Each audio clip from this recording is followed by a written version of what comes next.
Olá, terceiro ano, mais uma sexta-feira que se inicia. Vamos para a segunda videoaula de literatura do quarto bimestre.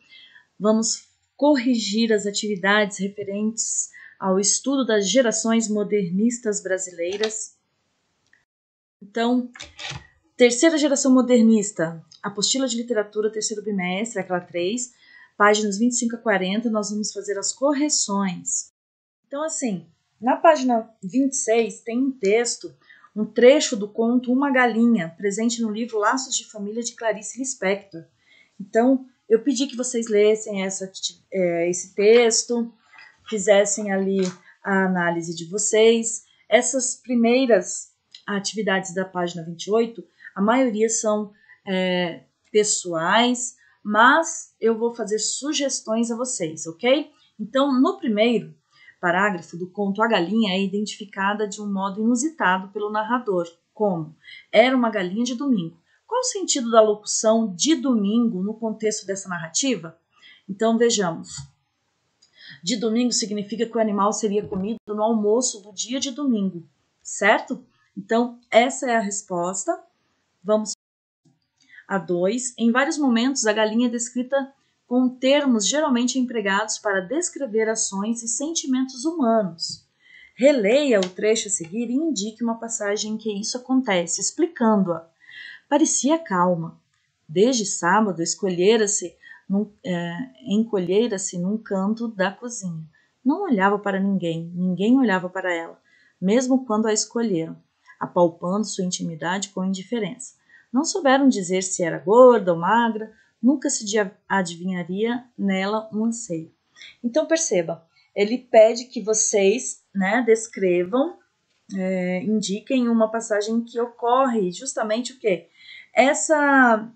O emprego dessas ações e sentimentos humanos. Então, eu sugestionei aqui um outro trecho, não que esse seja o único, vocês podem encontrar outro. Olha lá, nunca se adivinharia nela um anseio. Sentir anseio no sentido de desejar intensamente algo com ansiedade é próprio dos seres humanos e não dos animais, ok? Então, pede que vocês indiquem qual das alternativas melhor preenche as lacunas da afirmação a seguir sobre o conto lido. Então, olha lá, o conto parte de um acontecimento comum do cotidiano de muitas famílias de uma refeição no domingo para explorar dimensões afetivas e do ser humano. Qual dessas vocês marcariam como correta? Letra C. Olha lá, o conto parte de um acontecimento trivial, comum do cotidiano de muitas famílias na preparação de uma refeição no domingo para explorar dimensões afetivas e psicológicas do ser humano. A linguagem empregada na escrita desse conto está associada ao quê? Ao espaço urbano, aquela trabalhada pelos romancistas regionalistas da geração modernista de 30, ou a linguagem científica? Vamos ver? Ao espaço urbano. Então, desta forma, a gente vê aí que todo o contexto da literatura brasileira pós-guerra ela é focada nesse espaço urbano, a característica é essa, tá? Então, nós estamos aí falando desse momento mundial de revoluções e o que acontecia também aqui no Brasil, certo? Estamos falando também de um período que é muito voltado para uma característica francesa da Bela Época, né? Belle Époque, como é conhecido. Considerando isso, vamos para a questão 5 aí.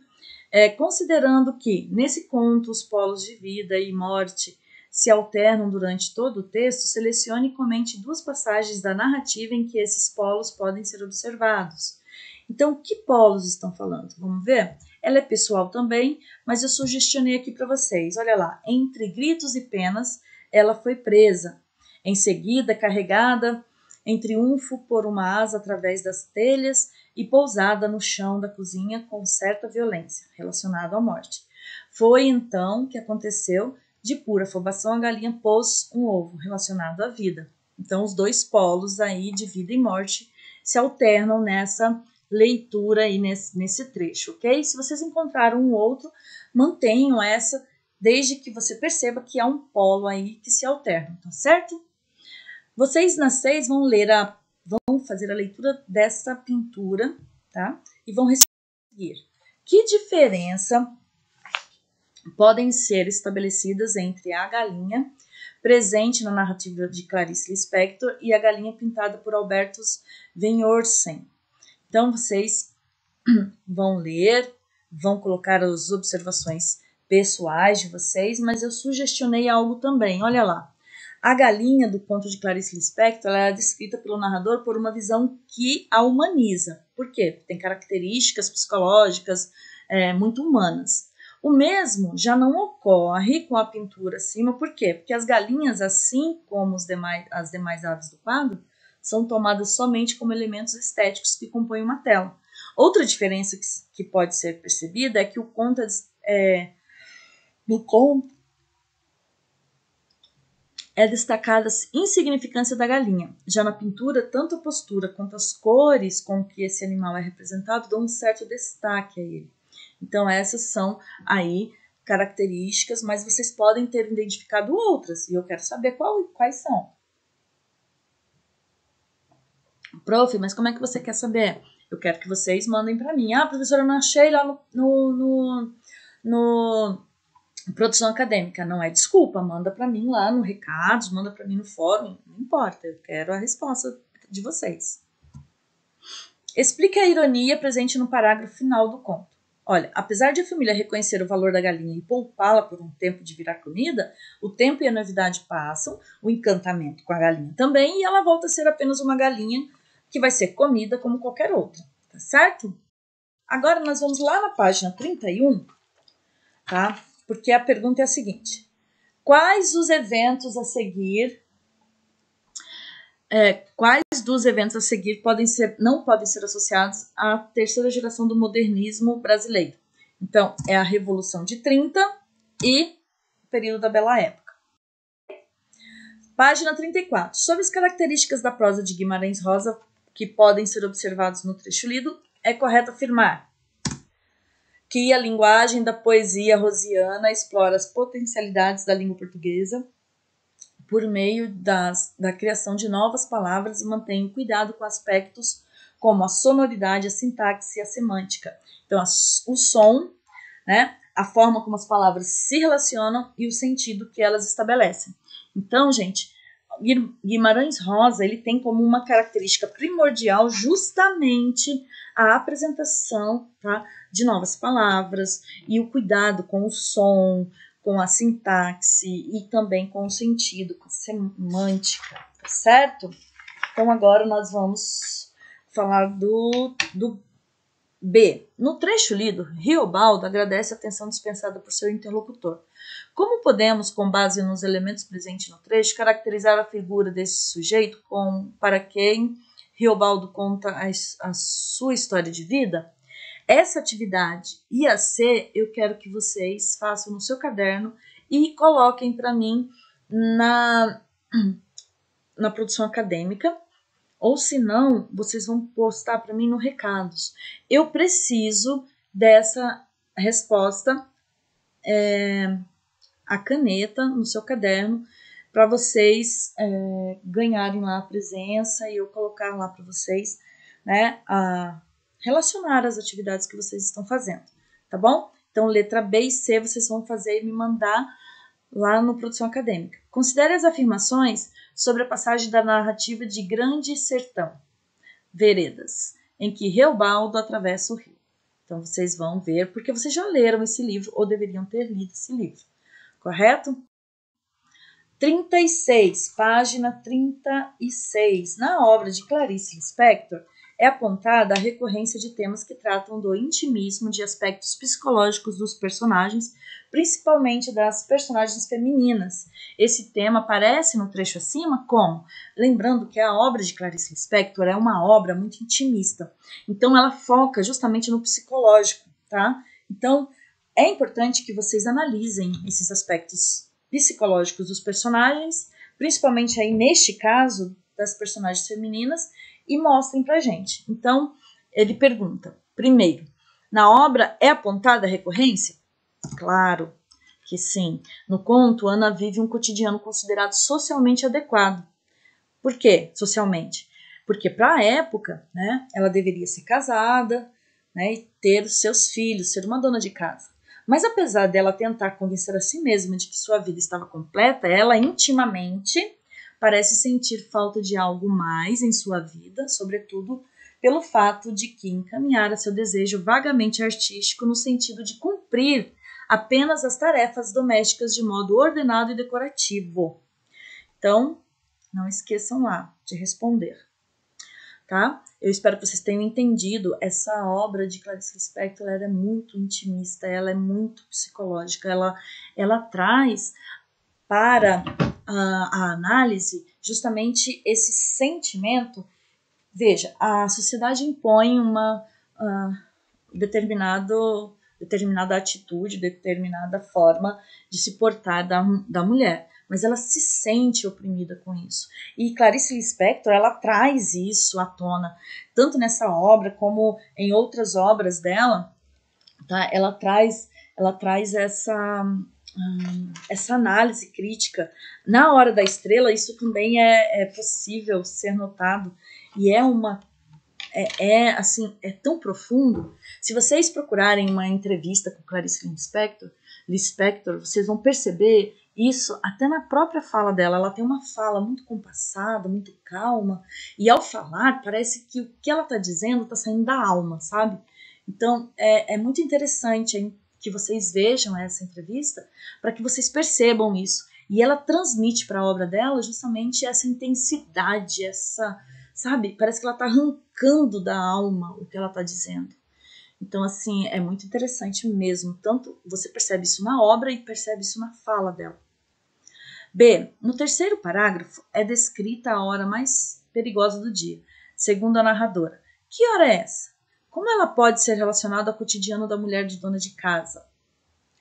Então, a hora mais perigosa do dia, segundo a própria narradora, seria aquela em que Ana não teria tarefas a cumprir, ninguém precisaria dela, a casa estaria arrumada, os filhos na escola, o marido no trabalho.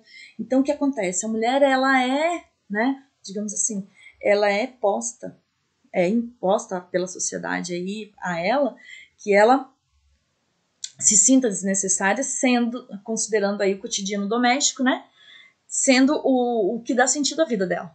Mas veja, ela não ter com que se ocupar faz com que ela possa pensar que ela não é mais, né, não é mais necessária. Então, ela não tem ali com o que se ocupar ou quem ajudar, faz com que ela se sinta vazia, angustiada. Página 40. A escolha de 2 dos presentes citados trechos e explique o valor simbólico de cada um deles. Então, vamos lá. O jornal simboliza a leitura, como aparece no trecho: ao se cobrir de letras, o menino teria acesso às palavras e, simbolicamente, uma esperança de estudo no futuro. Já a água da bica e o leite materno simbolizavam a natureza, a água que traz vida e o leite que traz o alimento, a vida em si. Então, gente, essa análise aí, nós estamos falando de um texto, né, de um trecho de Morte e Vida Severina, de João Cabral de Melo Neto. Então, ele tem aí alguns elementos que significam, que passam, né, simbologicamente, a ideia de esperança. E a gente trouxe aqui para vocês a água, que é vida, e o leite materno também. Em Morte e Vida Severina é constante a oposição entre morte e vida. Comente essa oposição presente no trecho lido. Então, assim, olha, você pode ver que o autor, ele constrói, a partir da oposição entre morte, que aparece mais vezes no alto, né, e vida, que aparece no final com o nascimento do menino, ao longo do alto, a morte, as coisas de não, como além da morte, a fome, a sede, marcam a vida de Severino, mas o nascimento do menino representa o renascimento da esperança e, portanto, a possibilidade de continuar acreditando nas coisas de sim, que é a vida e a esperança. Aqui está na página 40 ainda, olha lá. Em seu sentido original, e nós estamos falando do texto de João Cabral de Melo Neto, Pregão Turístico do Recife, ele diz assim: o pregão se realizava por meio da fala. De que maneira a métrica do poema pode ser relacionada à oralidade? Olhem lá. No poema predominam as redondilhas maiores, que são os versos que têm 7 sílabas poéticas. É uma métrica que se remete ao ritmo da fala, bastante presente nas cantigas de roda, nas cantigas trovadorescas, inclusive. Por exemplo, nascida de propriamente, velho sobra dos esguios, tá? Aí é uma característica, se você contar aí tem redondilhas maiores. Considerando o sentido do termo pregão, explique o que seria pregão turístico. E C, a partir da quinta estrofe, o poema muda de tom, o que passa a ser enfocado pelo eu lírico. Letra B, um pregão turístico seria uma divulgação das belezas e qualidades de um lugar com finalidade turística, ou seja, a fim de atrair visitantes para determinada cidade, no caso Recife. Então faz-se aí, né, elogios, fazem aí, mostra-se aí, vende-se a ideia de que Recife é uma cidade muito interessante, né, e dessa forma atraente aos visitantes. E na letra C, veja lá, passam a ser enfocadas pelo eu lírico, né, os problemas da cidade. O rio indigente, em torno do qual vivem pessoas que morrem apodrecendo a vida. D, lá na página 41, tá? Qual crítica se evidencia por meio da mudança de tom que se dá a partir da quinta estrofe? Veja, a de que não importa apenas a paisagem turística, a face bela de uma cidade, mas também como vivem seus habitantes, nas periferias, que importa, né, a cidade, mais especialmente as pessoas que vivem lá. A cidade importa, mas eu preciso ver muito além do que isso, tá? Muito além disso. E João Cabral é chamado de poeta engenheiro devido à precisão com que seus poemas foram escritos. Transcreva do poema um trecho que exemplifique a aproximação que o poeta propõe entre a poesia e a construção. E, gente, lembrando o seguinte, sabe? João Cabral de Melo Neto, eu posso estar enganada, mas se eu não me engano, também seria Augusto dos Anjos, que ele diz assim que escrever, eu posso estar enganada, tá, turma? Escrever não é só intuitivo, não é só você nascer com o dom, mas também é você praticar. Então, assim, você deve praticar para escrever bem. E essa é uma premissa aí do João Cabral de Melo Neto, tá certo? Na quarta estrofe do poema, o eu lírico aproxima a arquitetura dos sobrados da cidade ao equilíbrio da escrita da forma poética. Então, vocês veem aí que João Cabral de Melo Neto, ele tinha essa aproximação, né, da poesia com a construção, justamente pela formação. A pergunta continua sendo a mesma da aula 1, porque eu vi que muitos não responderam e eu estou contando aí com a participação de vocês. Então, a prosa intimista de Clarice Lispector hoje se encaixaria bem na necessidade de analisarmos o período em que estamos vivendo? Ela seria atemporal aí, neste caso? Então, não esqueçam, ao final de cada videoaula, uma atividade sobre ela no Produção Acadêmica.